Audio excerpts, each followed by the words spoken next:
Jugoslavenski sud započeo je suđenje 86-godišnjem Hrvatu optuženom za odgovornost za smrt desetaka tisuća civila tijekom Drugog svjetskog rata. Optuženog Andriju Artukovića opisuju kao najviše rangiranog ratnog zločinca koji je ikada ušao u Sjedinjene Države. Artukovića, bivšeg ministra u nezavisnoj državi Hrvatskoj, saveznici nacista, policajci su odveli u Zagrebački okružni sud kako bi saslušali optužnicu koja ga tereti da je počinio beskrupulozne i monstruozne zločine protiv čovječanstva, uključujući naređivanje masakra Židova, Srba, Roma i ratnih zarobljenika. Ovaj je video autorsko djelo istraživača skrivene povijesti i bivšeg policijskog kriminalističkog službenika Voharić Ivana, koji kroz povijesne događaje i svoja istraživanja nedvojbeno razotkriva javnosti skrivene dijelove hrvatske povijesti. Ovim video uratkom pokazati će vam kako se je nad Andrijom Artukovićem vodio montirani sudski proces. Razlog tog sudskog postupka je nevjerojatan i vjerujemo kako mnogi od vas ne poznaju pozadinu i pravi razlog suđenja Andriji Artukoviću. Suđenje Andriji Artukoviću jedan je od najvažnijih slučajeva ratnih zločina u Europi, od suđenja u Nirnburgu na kraju Drugog svjetskog rata, rekli su jugoslavenski pravni dužnosnici. Kojem suđenju je nazočilo oko 150 jugoslavenskih novinara i koje je snimano za televiziju. Bilo je obilježeno jakim osiguranjem i pomno organiziranim promidžbenim naporima komunističkih vlasti, odlučnih da pojačaju službene verzije krvavog, anarhičnog ratovanja u Jugoslaviji između 1941. i 1945. godine. Optužnica tereti Artukovića za 4 konkretna zločina. Da je 1941. godine naredio ustašama da kod Kerestinca ubiju 450 osoba, među kojima mnogo žena i djece. Da je 1942. kod Vrginmosta naredio da se pobiju stanovnici, Srbi, okolnih sela. Da je naredio da se ubije advokat iz Sremske Mitrovice dr. Ješa Vidić i da se njegova imovina opljačka. Da je neutvrđenog dana početkom 1943. godine kod Samobora naredio ustašama da pobiju više stotina zarobljenih partizana i partizanskih obitelji. Suđenje je počelo u 8 sati i 40 minuta, računajući trenutak kad je 5 članova krivičnog vijeća okružnog suda u Zagrebu sjelo za sudački stol. Prvi je, u trenutku kad je sva sala ustala na znak jednog od stražara, ušao predsjednik krivičnog vijeća, ujedno i predsjednik okružnog suda Milko Gajski. Gajskog slijedi njegov zamjenik, sudac okružnog suda u Zagrebu, stručnjak za krivično pravo Božidar Rumenjak. Za njima ulaze 3 sudaca porotnika, Nediliko Halilović, Katica Ilovar i Vasilj Dukić. Desno od sudskog stola je stol okružnog javnog tužioca, Ivanke Pintar-Gajer, i njenog zamjenika, Ante Nobila. Ne samo da je optužnica temeljena na lažima i izmišljenim događajima, već je temeljena i nad jednim dijelom lažnih svjedoka, koji svjedoci su bili ključni prilikom donošenja odluke o izručenju Andrija Artukovića iz Amerike, ali i kasnije za donošenje sudske presude kojom je Andrija Artuković osuđen na smrtnu kaznu. Kroz ovaj video želim vam prenijeti informacije koje se u javnim medijima ne pojavljuju. Zašto? To je pitanje, nakon što pogledate ovaj video, ostavljam vama na dušu da na njega sami odgovorite.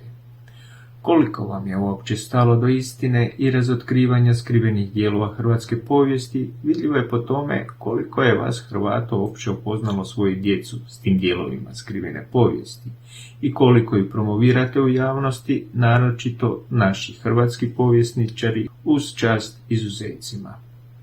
A tko je branio Andriju Artukovića? Sjedimo u jednoj birtiji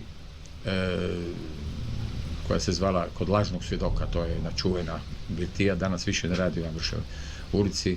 Stari su se suci, advokati, policija, kurve i poštena inteligencija, sam bio Igor po Lenjinu, ne? I zezali smo se. Onda tu se sve saznalo, recimo Ne mogu vam reći, od obrane Artukovića, mene nikad stvarno niko nije dirao, nas troje smo branili taj veliki proces. Tu su bile takvi doživljaji, ali uglavnom se pilo i cugalo i nisi tu mogli završiti si raspravu. Svakog od njih je grizla savjest. Ili su izrekli preveliku presudu, ili su krivo optužili i onda su cugali. Ne? U tajnim, ciljnim i FBI-evim spisima o Andriji Artukoviću, ministru unutarnjih poslova Nezavisne države Hrvatske, kojeg je Jugoslavija tražila zbog ratnih zločina, s kojih je skinuta oznaka tajnosti, velika se pažnja pridodavala i tadašnjem jugoslavenskom konzulu u San Francisku, Siniši Košutiću, inače svekru Nevenke Tuđman, kćeri prvog predsjednika Republike Hrvatske Franje Tuđmana, koja je bila udana za Stevana Košutića, oca tadašnjeg konzula i udbinog agenta Siniše Košutića.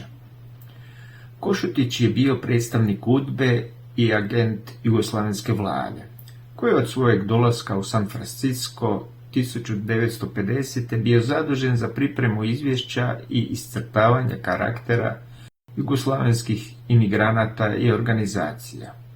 Košutić je bio zadužen za praćenje svakog koraka Andrija Artukovića, ministra unutrašnjih poslova Nezavisne države Hrvatske, kojeg je Jugoslavija tražila zbog ratnih zločina. Osim toga, bavio se i pitanjem nasljedstva, koje tada nije bilo regulirano između dviju država, što je predstavljalo problem jer brojni iseljenici iz Jugoslavije nisu mogli doći do svoje imovine. No ono što iznenađuje je spoznaja da Artuković nije izručen zato što je to Beograd tražio, nego zato što je Washington prisilio Beograd da to učini. Spomenuo sam suđenje Artukoviću. Zakaj je to režimu trebalo? Već je Tito umro, je li tak? Upravo bilo posle smrti Tita. Da. Gledaj, onda su ti oni htjeli svi... Artuković je proglašen tam ludim, da ne odgovara za ono kaj je kriv. A ovdje su mu htjeli namestiti jedno djelo, jer Amerikanci ne priznaju, oni ti priznaju ako si ti nekog ubili, za to te se sudi. Tako je ono, sud Bajru Avdića doperali. I onda su htjeli što hitnije da to prođe, a vidjeli su da je Artuković zaista dementan, i to maksimalno dementan. Kužiš?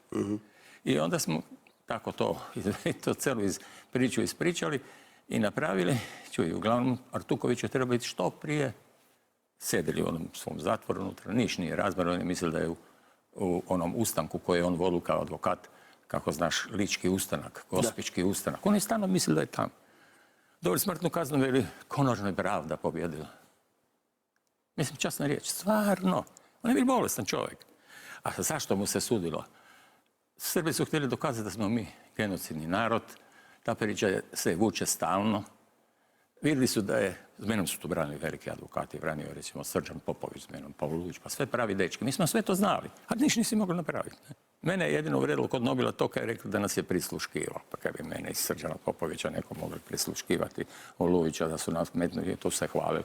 To sam mu zameril, mislim. Dobro, kod tog procesa puno što se navodno da je Toni rekao Artukoviću, nikad vi nećete doživjeti u vašu Hrvatsku, da je ovaj odgovorio, ali ti budeš. A najšokantnije je to da su američke vlasti na izručenju inzistirale i na koncu ga provele uz flagrantnu povredu niza vlastitih američkih propisa. Ključni razlozi za takova postupanja očituju se u promijenjenim općim političkim okolnostima, to jest u splašnjavanju hladnoratovske konfrontacije, te u nastojanju židovskih skupina u Americi da se ne samo olakša položaj Izraela, nego i spriječi zaborav holokausta.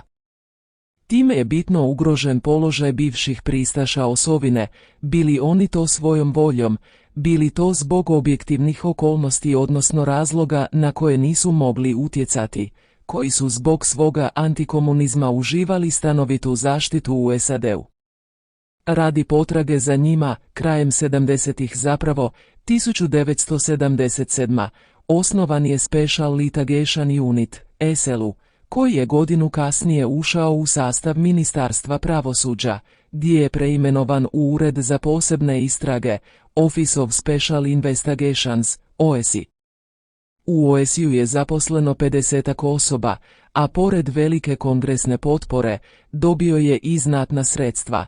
Njegov je godišnji proračun već početkom 80-ih iznosio oko $3 milijuna.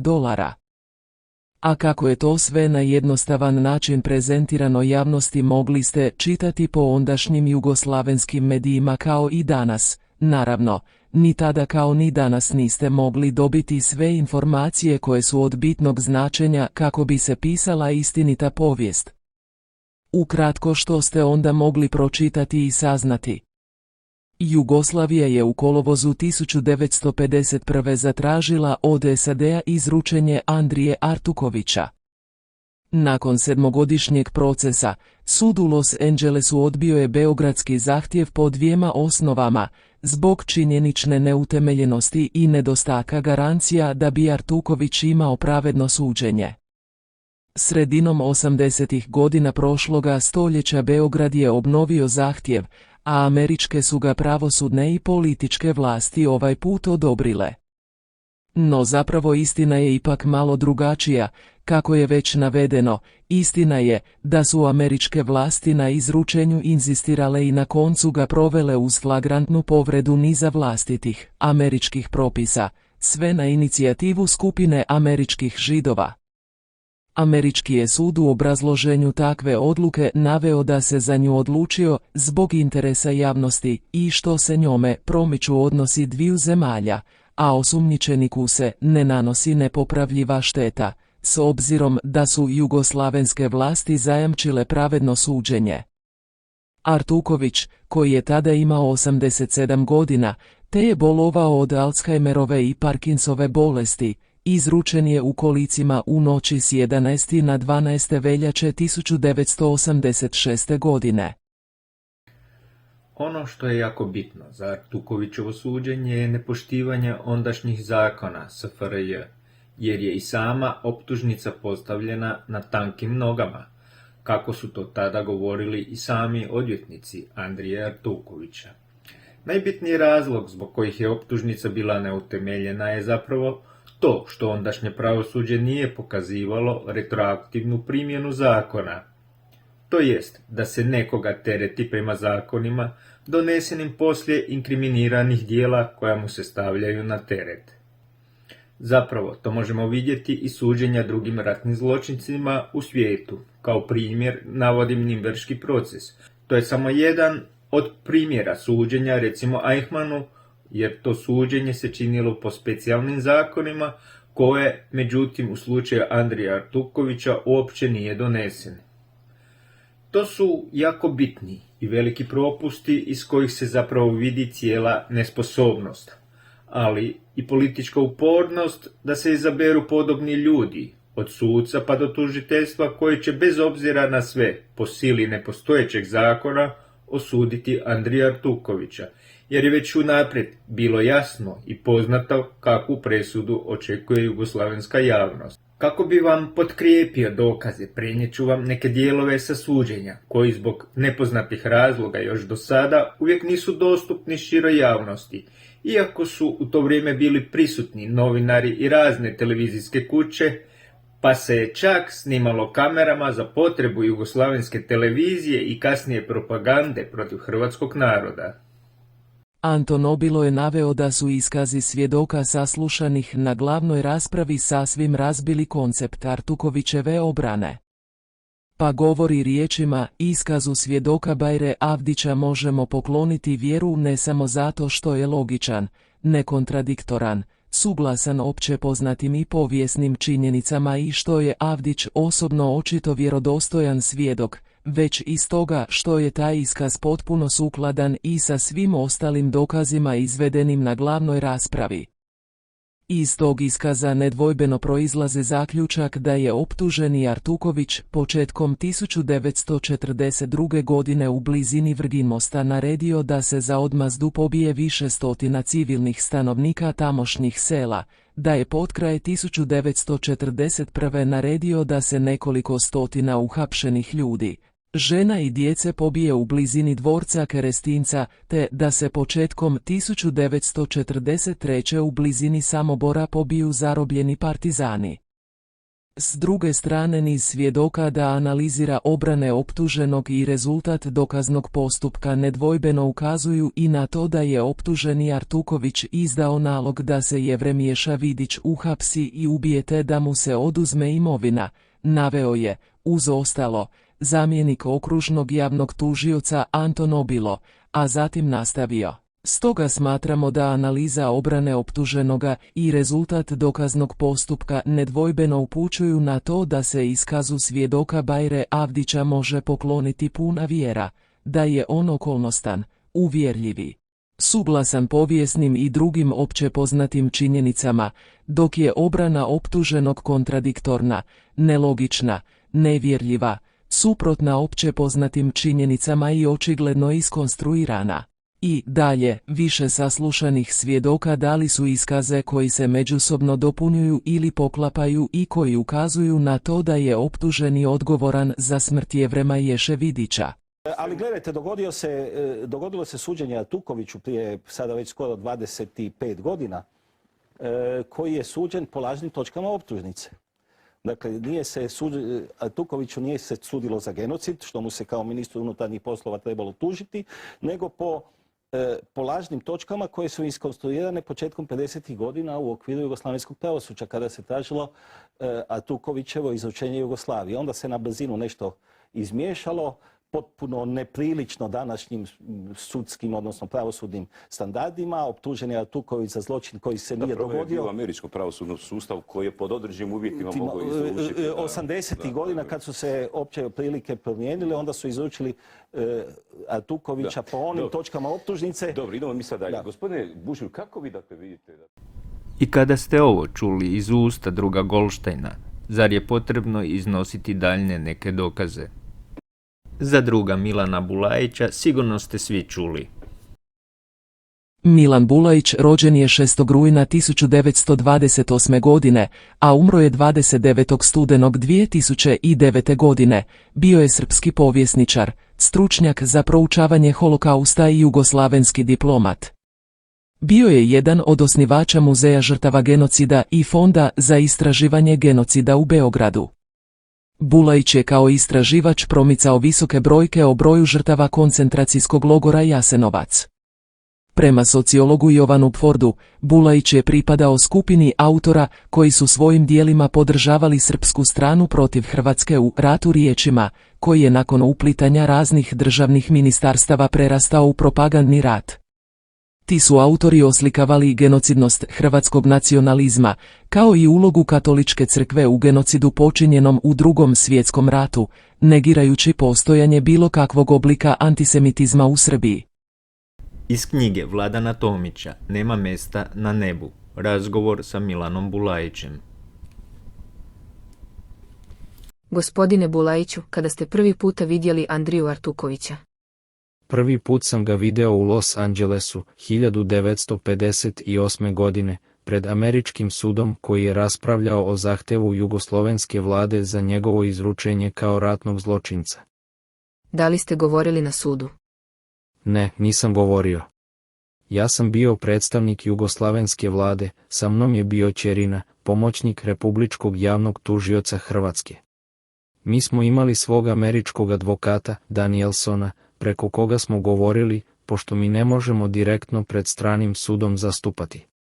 Ali, mi smo razmotrili sa advokatom svu dokumentaciju, sva fakta, koja on, razume se, ne samo da nije znao, nego u mnogim slučajevima nije ni mogao da razume sve ono što se dešavalo na tom nesrećnom području Balkana, odnosno na području koje je pokrivala takozvana nezavisna država Hrvatska u to vrijeme.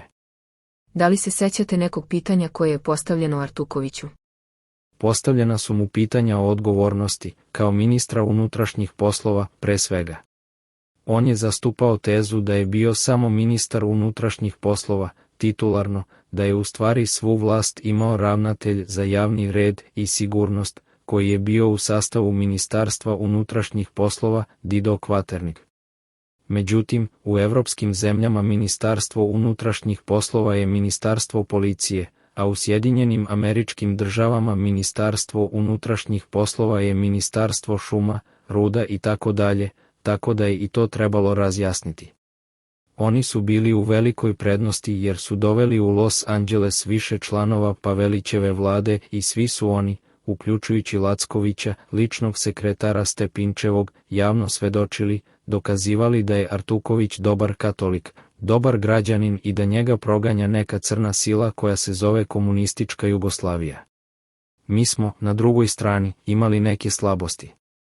Imali smo obimnu dokumentaciju, ogromne činjenice, ali nismo shvatili suštinu američkog krivičnog postupka koji je po prirodi kontradiktoran i da svaka strana ima pravo da dokazuje, da dovodi u pitanje protivničku i da sve to čini u jednom dijalogu, a pre svega i iznad svega preko živih svedoka. Mi nismo imali ni jednog jedinog živog svedoka.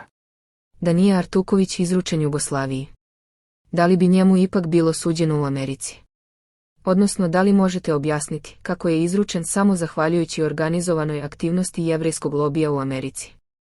Artuković nije izručen zahvaljujući nekom posebnom organizovanom radu Jugoslavije. U početku je gospođa Holtzman, kongresmen iz Njujorka, okupila jednu izvanrednu ekipu oko sebe za krivično gonjenje ne samo Artukovića, nego svih ratnih zločinaca koji su našli utočište u Americi.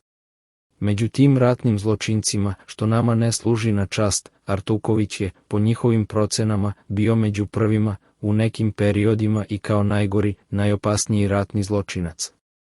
Oni su uspeli, i to je bitno, da se američko zakonodavstvo po pitanju tretiranja ratnih zločinaca izmeni, jer vladala je dugo jedna teza, vrlo opasna, o zastarelosti ratnih zločina. Ta teza da su ratni zločini zastareli pojavila se čak i u Francuskoj. Međutim, pravda je pobedila, progresivne snage su se izborile da ratni zločini ne zastarevaju. Jer radi se o takvim strahovitim zločinima, takvog obima i brutalnosti da bi zastarelost značila okuraženje svih današnjih ili budućih zločinaca. Vi ste prisustvovali suđenju Artukoviću u Zagrebu. Kako ga ocenjujete? Ni danas ne mogu da razumem kako se mogao dozvoliti takav proces, koji će, po mom mišljenju, ući u anale promašenih. U Los Angelesu nije bilo suđenja. Tu često ljudi greše. U Zagrebu, pravno gledano, bilo je prvo suđenje. Mi smo tu imali dosta svedoka, u stvari dve grupe svedoka, svedoka koji su izvanredno, kao očevici, kao žrtve ustaških zločina pred sudom govorili, kao što je Ljuban Jednak, jedini preživeli iz pokolja pravoslavnih Srba u Glinskoj crkvi, 1941. godine. A imali smo i svedoke kao što su Bajro Avdić i Franjo Truhar. Nesreća je u tome što su optužnica i čitava rasprava na sudu i presuda bazirane na krunskom svedoku Bajru Avdiću koji je kao ustaša, divlji ustaša, koljač, osuđen na 20 godina zatvora. Izdržao je 14 godina 1 mesec i 19 dana, ako se ne varam.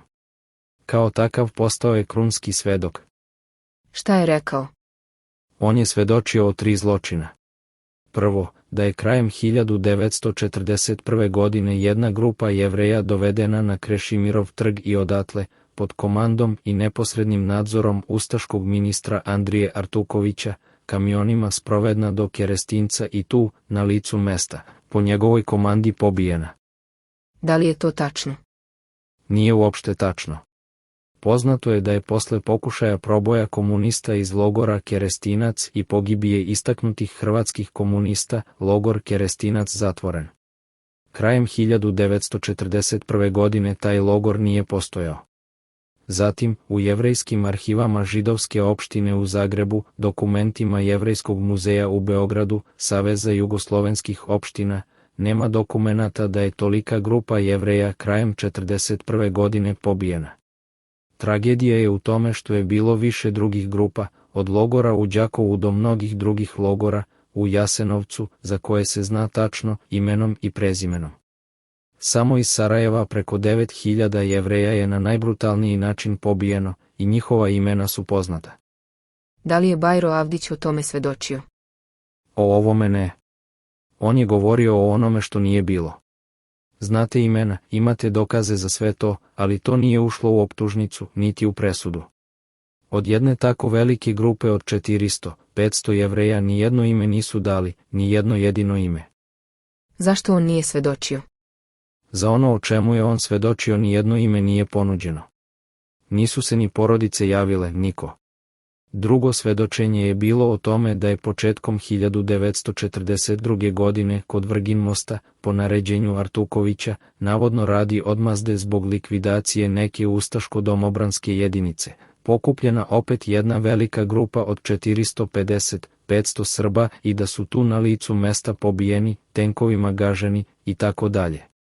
U Vojno-istorijskom institutu nema dokumenata o tome, u spomenici Subnora toga kraja o tome nema ništa, nijedno ime opet nije ponuđeno, nijedna porodica se nije oglasila. Po aktu ekstradicije, za zločine o kojima je Bajro Avdić svedočio, nije se moglo suditi za 450-500 ljudi kao grupu nego za svako pojedinačno ubistvo. Da nije on pobrkao datume. Nije se radilo o grešci. Pre svega nisu gaženi tenkovima, niti je Artuković uopšte bio tamo. Pavelić je bio na Kordunu uoči Nove godine, a ne u vreme zločina u Vrginmostu. Bili su početkom 1942. godine u tom kraju stravični ratni zločini na Petrovoj gori. Vrginmost, to je bilo nešto drugo.